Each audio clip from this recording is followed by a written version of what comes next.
the first thing I want to talk about, I don't think it's low hanging fruit. I think it's worthwhile mentioning. I want to talk about Donald Trump and the shakeup of his campaign, in particular, the executive from Breitbart.com who has come on board as, I believe the official title is chief executive of the campaign.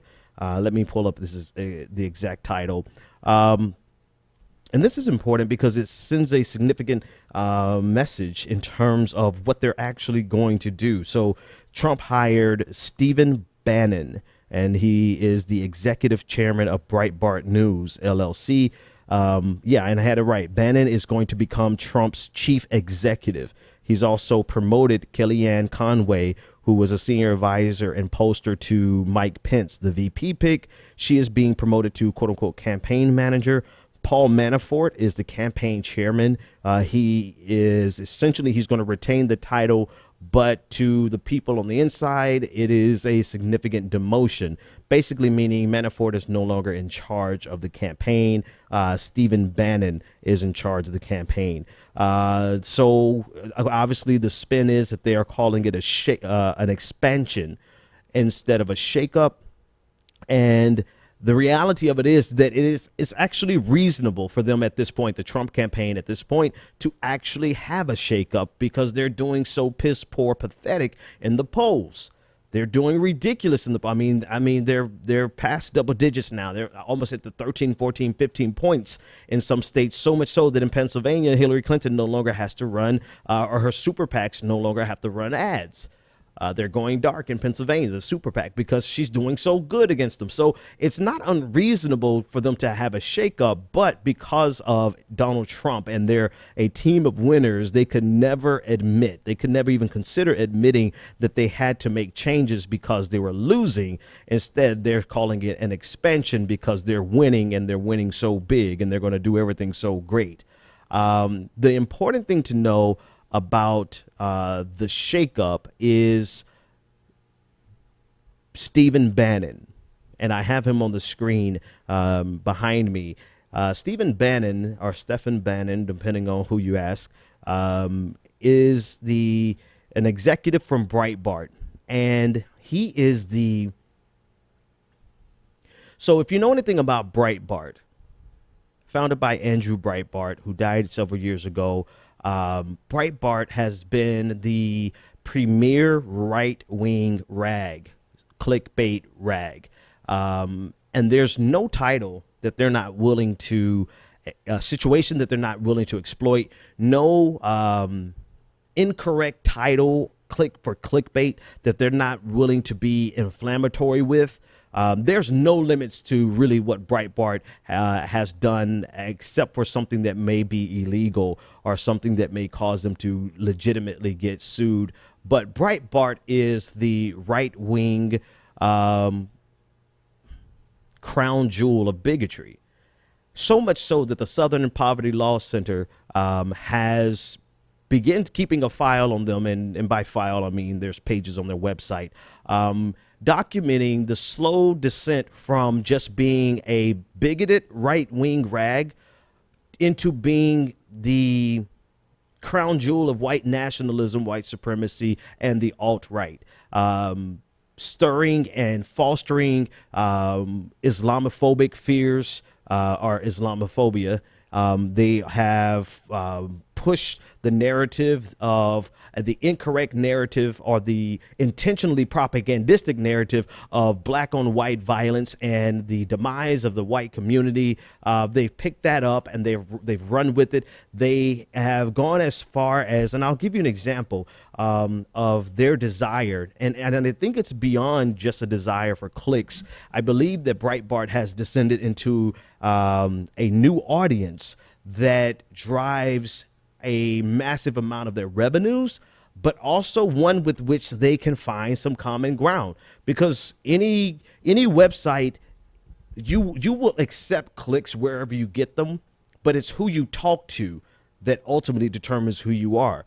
And so this is an example. I don't know if you remember last year or earlier this year, the black news reporter who on air went and shot two of his colleagues, killed two of his colleagues. And during that time, this is the headline that Breitbart ran with.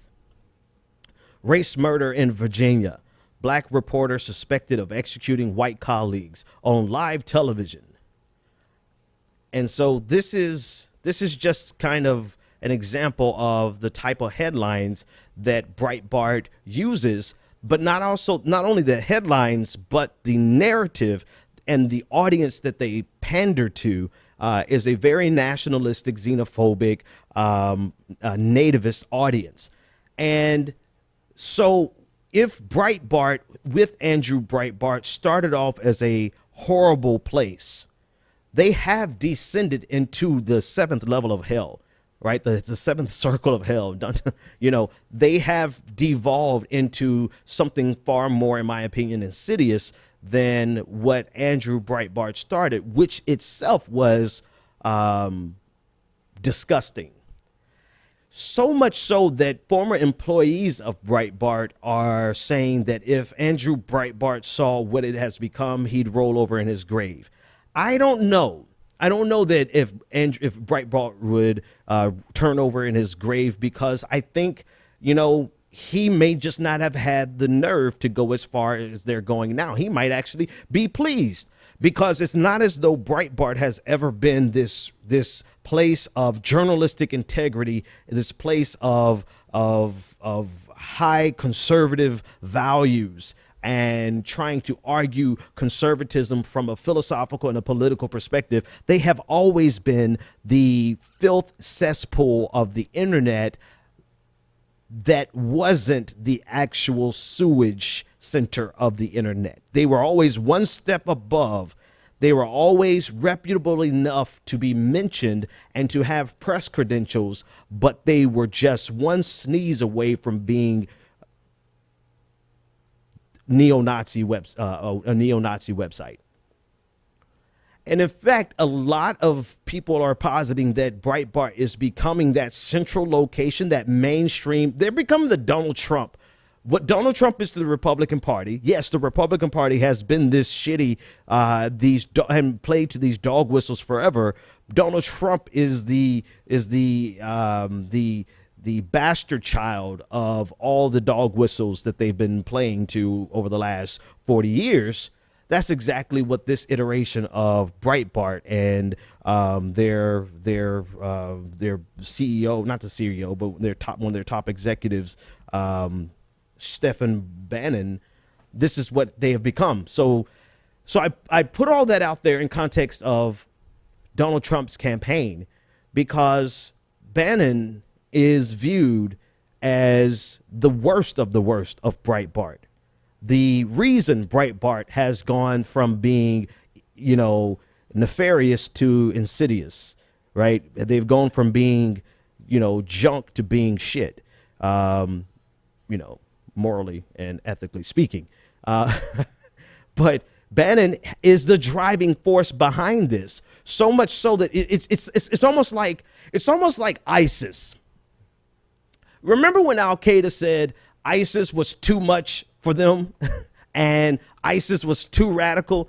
That's essentially, it's an extreme hyperbolic, over the top example, right? But it's exactly when you have people come back and say, whoa, Breitbart has gone too far. I'm like, really? Because Breitbart has been going far for a long time. They've been kind of disgusting for a very long time. If you see their track record, they've been pretty disgusting. And so for you to now say, oh, this is too much, means that, okay, maybe it is, but it's not like you're going from being a noble cause to being something disgusting. You're going from being something disgusting to be even more disgusting. And so a lot of people are looking at this hire by Donald Trump and the kind of character that Bannon is and the baggage that he brings and what he did at Breitbart. And they're interpreting this as saying there's nothing off limits for Donald Trump anymore. There's nothing he's not going to be willing to say, because now he has somebody in his corner that's going to empower everything that he wants to say, that's going to push him even further into the alt-right direction, that's going to double down on the nativism and the white supremacy and the white nationalism dog whistles and outright overt messaging, right? He has somebody who believes the bullshit that he's been pandering. And so with this hire, it really signals a potential, right? Maybe this guy, maybe Bannon comes in and says, we want to win. And because we want to win, we're going to cut all of the bigotry, because even though we're just going to wink, I can't even wink. You see my eyes get messed up. I can't really wink. We're just going to wink to the white supremacists because we've already got them. So now let's clean up our act and let's do everything right to get this victory. It's very possible that he's going to go in there and do that. But at the same time, his track record says he's going to double down on Donald Trump's bigotry.